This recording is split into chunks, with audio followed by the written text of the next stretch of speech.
So in Matthew 10, friends, I'm going to suggest this, okay? When it comes to disciple making, Matthew 10 is the quintessential text in the whole Bible that tells us how to do it. It's the linchpin.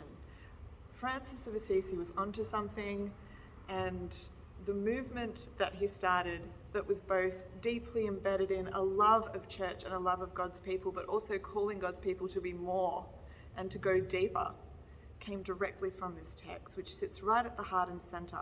Why? Because the way Matthew 10 works in the Gospel of Matthew is that it kind of sits close to the middle. Jesus models everything he instructs the apostles to do. Specifically, it's really named a lot in chapters 4 and 9.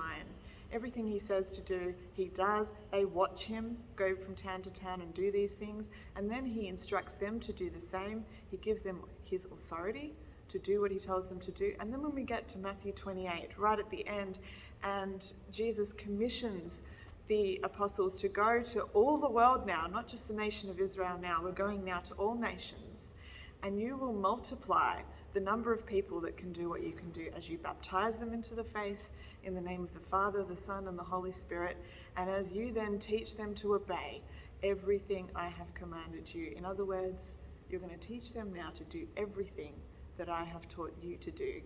And that way we can multiply and expand and take ground across the whole world.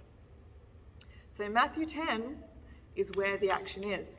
There are three elements I want to draw out for us now. And as I do that, I'm going to encourage you to pray as you listen to me just these three aspects in Matthew 10 and ask Holy Spirit, where is it already strong in your life? Where is it already strong in your church? Where is there room to turn up the volume? So there are three elements. First, discipleship is effortful.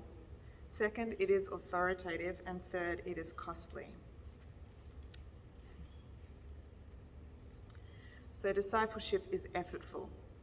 If we look at verse 7, one of the most powerful instructions that Jesus gives is just embedded in these three simple words: as you go.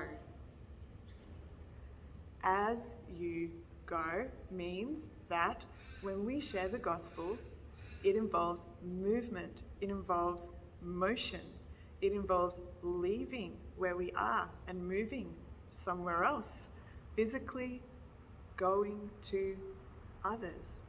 And the proclamation that we give that the kingdom of heaven has come, that the age of the Messiah has come.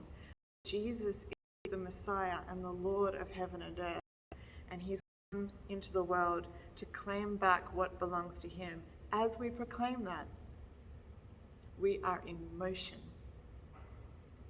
because we proclaim the good news as we go. So the mission is mobile. This means, at a basic level, it's going to take a huge amount of effort. It is going to involve sleepless nights. It is going to involve, for those first apostles, hungry nights. It is going to mean sore feet, not just bruises and slightly maybe a sprain of the ankle. We're talking cuts and blood and sweat, and I'm sure at times tears. We're talking extreme temperatures, extreme physical discomfort, and the effort to move from place to place, as well as the relational effort to meet people and build relationship with them and receive the fact that some people are going to like you and some people aren't. Some people will receive you and some people are going to think you're a weirdo, and some people are just too wrapped up in the stress of their own lives to have the headspace to even take anything else in.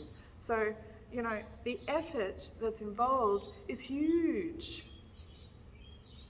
And that's not just a mechanism of disciple making. Love is effortful. The effort that we go to communicates God's love, communicates the gospel in and of itself.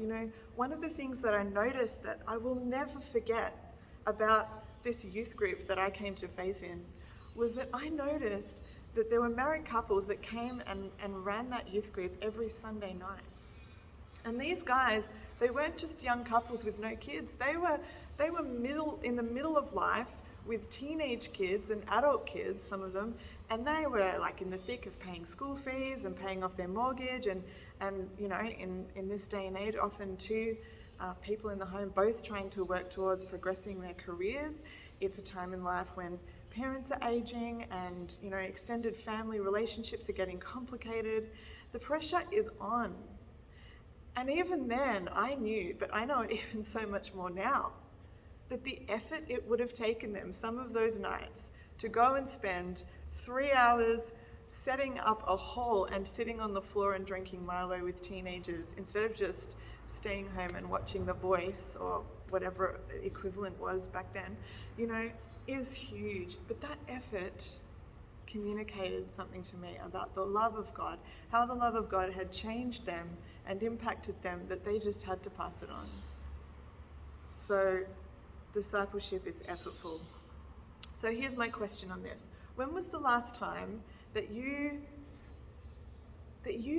turned up and served in ministry even though you just did not feel like it?